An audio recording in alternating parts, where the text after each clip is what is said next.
பெரம்பலூர் மாவட்ட மதுவிலக்கு மற்றும் அமலாக்க பிரிவின் கூடுதல் காவல் கண்காணிப்பாளர் ஒட்டி சென்ற அரசு வாகனம் அரசு மருத்துவமனை சுற்றுச்சுவரை உடைத்துக் கொண்டு சமையல் பிரிவு கட்டடம் மீது பலமாக மோதி விபத்தில் சிக்கியது.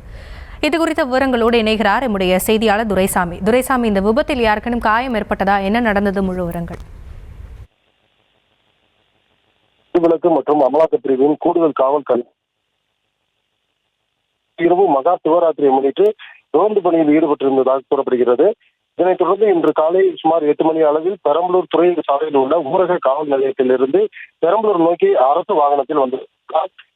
அவருக்கு அரசு போலீஸ் வாகனத்தில் அவை ஓட்டி வந்ததாக கூறப்படுகிறது. இந்த நிலையில் அரசு தலைமை மருத்துவமனை அருகே வந்து கொண்டிருந்த போது திடீரென அவரின் கட்டுப்பாட்டை இழந்த வாகனம் அரசு மருத்துவமனையின் நோயாளிக்கான சமையல் பிரிவு கட்டடம் அருகே சுற்றுச்சுவரை உடைத்துக் கொண்டு உள்ளே புகுந்தது. இதனால் போலீஸ் வாகனத்தின் முன்பகுதி சேதமடைந்த நிலையில் சுற்றுச்சுவர் சுமார் 10 அடி தூரத்திற்கு தூக்கி வீசப்பட்டு அப்பகுதியில் இருந்த சமையல் அறையின் கதவுகள் சேதமடைந்தது.